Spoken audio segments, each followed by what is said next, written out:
नमस्कार दोस्तों, स्वागत है आपका हमारे YouTube चैनल पर। आज हम पढ़ेंगे गीता का 12वां अध्याय भक्ति योग। भगवान श्री कृष्ण के वचनों को सुनकर अर्जुन ने पूछा, हे मनमोहन, जो अनन्य प्रेमी भक्तजन निरंतर आपके भजन ध्यान में लगे रहकर सगुण रूप आप परमेश्वर को अति श्रेष्ठ भाव से पूजते हैं और जो अविनाशी सच्चिदानंद निराकार की उपासना करते हैं, उन दोनों प्रकार के भक्तों में श्रेष्ठ योग वेता कौन है?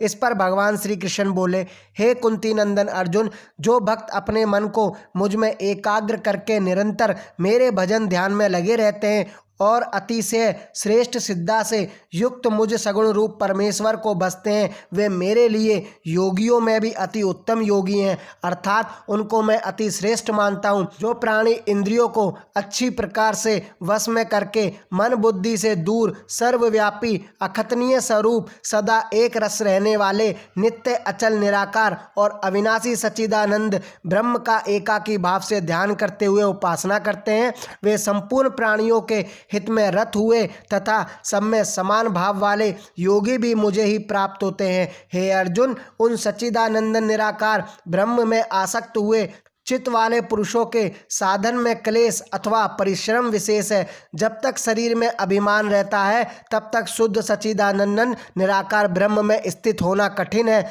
मेरे परायण हुए भक्तजन अपने संपूर्ण कर्मों को मुझे अर्पण करते हुए मुझ सगुण रूप परमेश्वर को ही तेल धारा के सदृश अनन्य ध्यान योग से निरंतर भजते हैं। हे अर्जुन, मुझ में चित्त लगाने वाले प्रेमी भक्तों का मैं शीघ्र ही मृत्यु रूप संसार समुद्र से उद्धार करने वाला हूँ। इसलिए हे अर्जुन, तू भी अपने चित्त को मेरे प्रति स्थिर कर, इससे तू मुझको प्राप्त होगा, इसमें किसी भी प्रकार की शंका नहीं है। यदि अपने मन को मुझ में स्थिर करने में तू स्वयं को असमर्थ समझता है तो अभ्यास योग के माध्यम से मुझे प्राप्त करने की चेष्टा कर। यदि अभ्यास योग का भी साधन ना कर सके तो यज्ञ जप दानादि शुभ कर्मों के द्वारा मुझको समर्पित हो जा, इस प्रकार तुझे मेरी प्राप्ति होगी।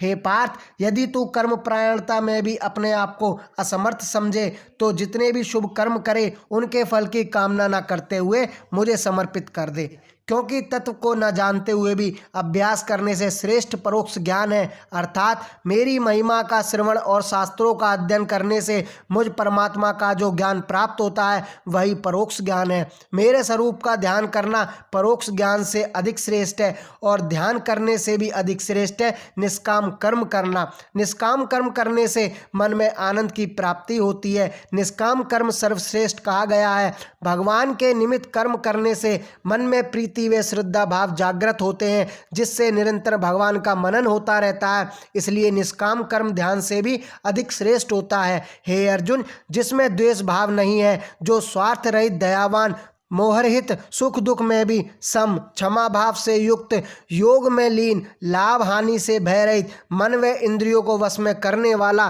तथा दृढ़ निश्चित मन एवं बुद्धि वाला होता है, ऐसा ही भक्त मुझे सबसे अधिक प्रिय है। जो किसी को पीड़ा न पहुंचाता हो, स्वयं भी किसी के द्वारा पीड़ित न हो और वह जो प्रसन्नता द्वेष भय व उद्वेग आदि से विचलित न हो, वही मेरा सच्चा भक्त है और वही मुझे सर्वाधिक प्रिय भी है। हे धनंजय, जो प्राणी मन में किसी भी प्रकार की आकांक्षा नहीं रखता तथा जिसका अंत कारण शुद्ध है, जो सृष्टि में अपनी उत्पत्ति का उद्देश्य पूर्ण कर चुका हो, जो किसी के साथ भेदभाव न रखता हो तथा प्रारब्धवश किए जाने वाले कर्मों में जिसकी आसक्ति न हो, ऐसा ही वह भक्त अथवा प्राणी मुझे प्रिय है। हर्ष द्वेष शौक कामना रहित शुभाशुभ कर्म फल का त्यागी, मित्र शत्रु मान अपमान में समबुद्धि रखने वाला, शीतोष्ण दुख सुख में भी एक समान रहने वाला, सांसारिक प्रपंचों से सदा दूर रहने वाला, नित्य वासुदेव के ध्यान में मगन रहने वाला, मोहरित तथा हर स्थिति को सुख में समझने वाला प्राणी ही मुझे प्रिय है।